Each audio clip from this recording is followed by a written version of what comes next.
I know that one of them before, free out more and I tell you, because they're just. Okay, so let's have a little feedback. What are you coming? I heard Sarah over here say she had 5 hours. Is anybody jealous of Sarah for the 5 hours that she has to be a supervisor? Yeah. I mean, those 5 hours aren't fun, but. Well, no, but you have the 5 hours. I mean, that's the most important part. Okay, so what was more of the average at your table? 45 minutes to 2 hours. 45 minutes to 2 hours. To do all of the things that we're supposed to do as a supervisor, your company allows you that amount of time. Outside of the work. Outside of the work that you have to do. I mean, you got 2 hats. You got the hat. Outside of the 8 hours, like 45 minutes after the shift.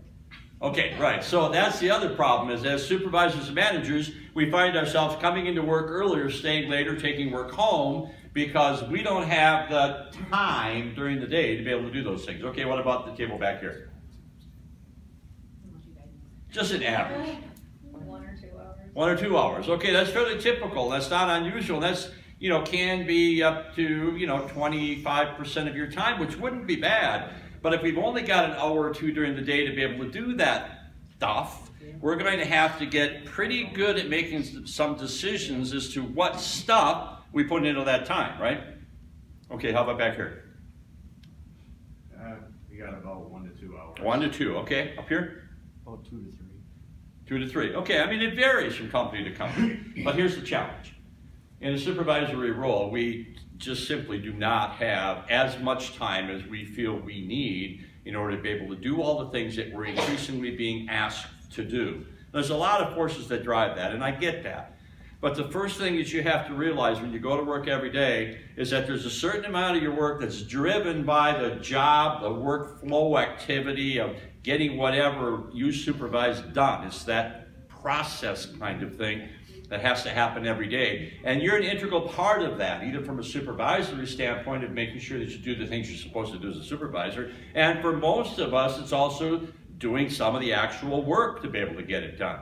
So when do you stop doing the work and when do you concentrate on using your discretionary time to be a more effective supervisor? And these are the problems that we have.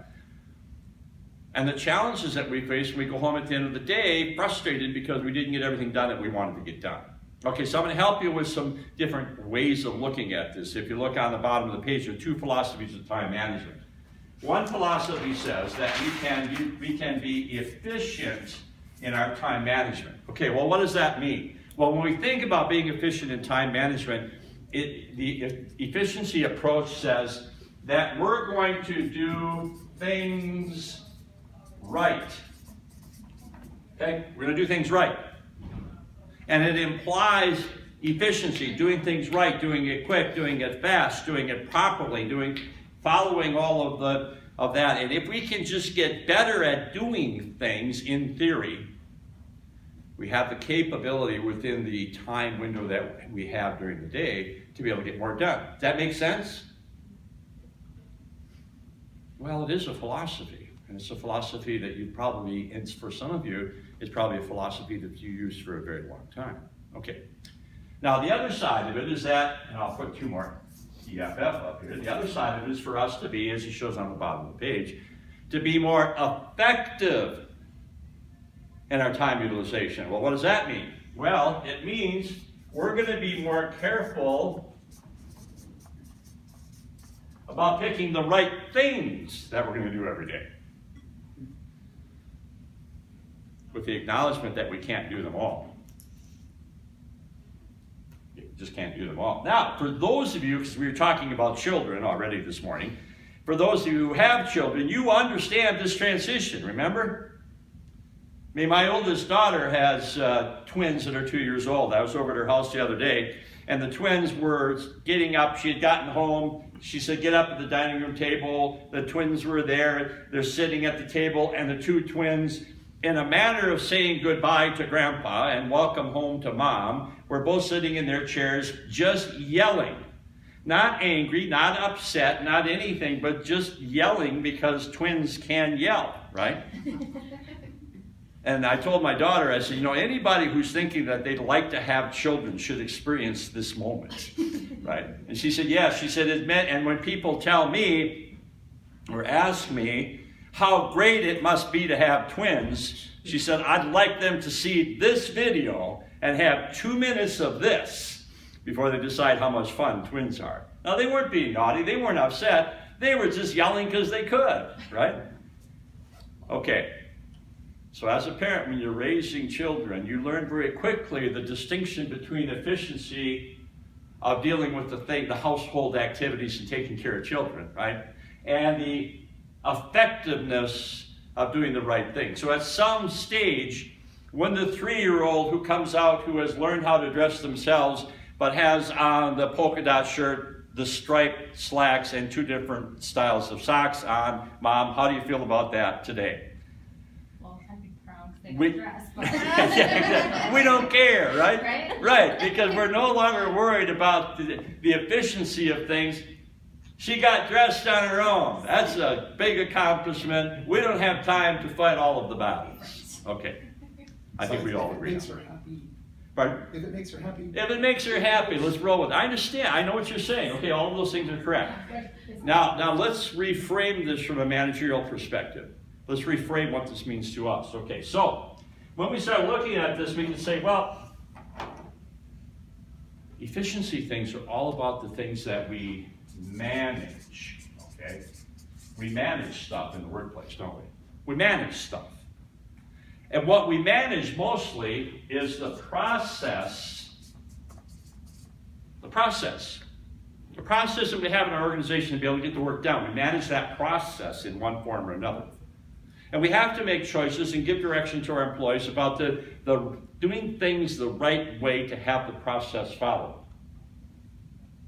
But we also know that our real jobs in supervisory role are not about managing the process. It's about effectiveness of leading people. Right? So we can make the distinction that they're really 2 different jobs. We come to work every single day. We have to be efficient in doing things right and managing the process. But we also have to be effective in doing the right things to lead our people. Now, in the everyday grind of getting stuff done, which of these goes undone daily, Denny? Leading the people, right? Our supervisory role. Now, why is that? Well, there's 2 reasons for that, really. I mean, 2 fundamental reasons why that's the case. The first part is, this is what you know how to do best. You know, we come to work and we become a supervisor because we're good at moving markers, right? We're good at doing the work. We're good at seeing the process through. In fact, I make the argument that sometimes supervisors really are just promoted because they're the best marker mover. If we go into a department, we say, who are we going to make the new supervisor? Well, who's the best worker? Well, Vicky's the best worker in the department. Well, then we'll make her the supervisor, right?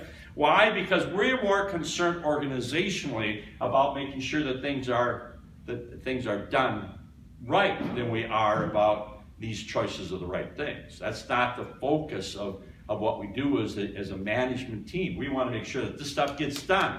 There's nothing more important than shipping or delivering your product in whatever way you do it. That's what the company is most concerned about. So all the pressure points on you every single day have everything to do with getting this stuff done in this sequence. I mean, done. And what we do is we tackle this first, right? This is what we do. So your whole paradigm of going to work every single day is about doing things right. Now here's the other side of the equation. Is that you also have a personality style and upbringing, a past job history, and whatever else that dictates how you look at time utilization and how you make choices about doing things every day. Just the way we are. And we're going to take a profile in a little while that's going to help you understand that a little bit more. But there are people who are inclined to be here in the thing, doing things right, and there are people who are inclined to be here in doing the right things. And if you happen to be here and you're married to here, right? You've got a significant other in your life, and for reasons that defy all logic, we tend as human beings to be attracted to people who are the opposite of us, which is just one of the interesting paradigms about, relationships, is that we tend to find people who are not just like us. So I can tell you a fact that In my household, the person to whom I am very closely related is in this category in doing things right. And I am big time doing the right things. So she has a schedule and detail and time and get it done and do it now and all of those paradigms that I have, and I operate out of a paradigm, oh, what's the most important thing that needs to be done today? What's our priorities based on importance? Does that really have to be addressed? And if at all possible, if I can procrastinate it, I will. Okay, does that sound like you? Maybe some people are shaking your heads. Yes, if that sounds like you. Can you imagine that there might be some differences of opinions between a person named Patricia and myself on a daily basis? What do you think? Yes, now, over 30 years, we've learned to coexist simply because she knows how to move me in the right direction, should we use that term? But she's also learned that there's just certain things that I'm not going to be inclined to do on any regular basis, and so she just does it herself because there's no sense in waiting for me to get, in the mood to do that. We can all relate to these things. Now, the reason I tell the personal stories is because we can all relate to that, but then does that happen in the workplace? Are you this kind of person and you're frustrated by an employee who's this kind of person? Or are you a right things kind of person and you're frustrated with somebody you accuse of being anal retentive because they need to know the answer to every single thing before they'll move on anything? Okay, these are the challenges that these workplace differences of approaches will create, and why we have to be kind of aware of where we are, which box we fall into initially, in order for us to have kind of a productive dialogue of how we're going to change what we do. But here's the main thing. You were probably promoted as a worker because of your ability to be able to manage the process and do things right. And your job description as a supervisor is now calling for you to be able to lead people to do the right things. And it doesn't, and it may not fit with your paradigm. So real quickly, I'd just like you to do self-analysis and take 30 seconds and share with the people at your group which one you think you fall into. What's been your modus operandi, and dare I say, all of your life? You've been this way. Go ahead, share with the people in your group.